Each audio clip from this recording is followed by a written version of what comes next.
Death Becomes Her brings Meryl Streep movie to Broadway with groundbreaking illusions, severed noggins, staircase tumbles and gaping stomach wounds. With all the onstage magic happening in Death Becomes Her, it's enough to make your head spin. Adapted from the 1992 camp classic starring Meryl Streep and Goldie Hawn, the lavish new Broadway musical serves up irreverent comedy with dumbfounding feats of theatrical sorcery. The show tells the story of caustic best frenemies Madeline, Megan Hilty, and Helen, Jennifer Simard, who ingest a purple potion from a mysterious socialite, Michelle Williams, that gives them eternal youth. But the transformative elixir has unsavory side effects.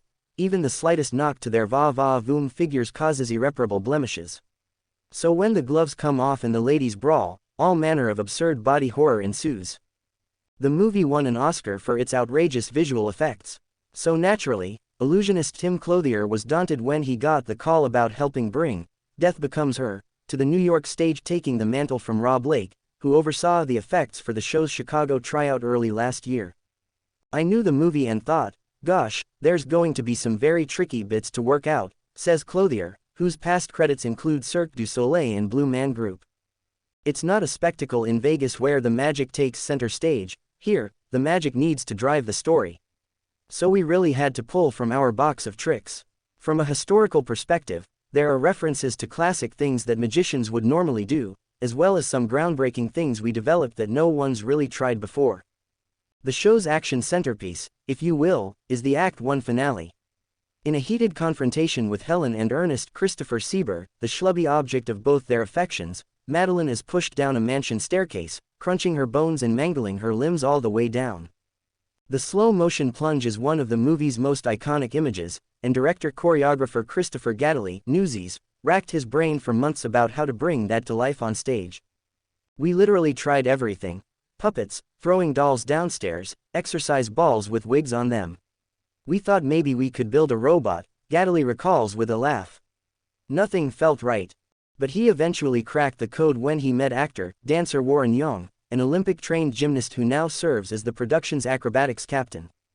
I was on Instagram and I saw a video of Warren literally changing his clothes while he was doing a handstand, Gatterly says. I was like, wait a minute. I reached out to him and was like, I can see a world where there's a pommel horse routine down a flight of stairs. And he was like, oh, I'm all in, let's play. Gatterly calls the sequence a true collaborative effort, working with lighting designer Justin Townsend, Moulin Rouge, the musical, and costume designer Paul Tazewell, Wicked, to cleverly achieve the illusion that it's actually Hilty and not Young toppling down the stairs. He also had to find other dancers with that particular skill set, should Young ever need to call out of a performance. It's an epic moment that everyone is waiting for and I was just thrilled where it landed, Gatterly says. Warren stops the show every night with it. There are no wires. He's literally doing these handstands and cartwheels and flips. It's a total free fall and I just cannot believe he can do that. Gatterly is quick to note that it takes dozens of people to pull off these illusions 8 shows a week. An hour before each performance, various cast and crew members are behind the curtain running through each and every stunt to ensure they're safe. No one takes anything for granted, Gatterly says. It really frees everyone up, so when they do the show, they can feel confident and breathe and be funny. It helps them let loose and give those amazing performances, and that's always the goal. The image of Madeline's head doing a full 360 is also just good old-fashioned theatrical magic, Gatterly adds. If you really look at it, it's not hard to tell how it happens. But if the audience is on the ride, it's okay if you see a little bit of how the sausage is made. It's happening live right in front of you, and it's satisfying that the audience eats it up the way they do.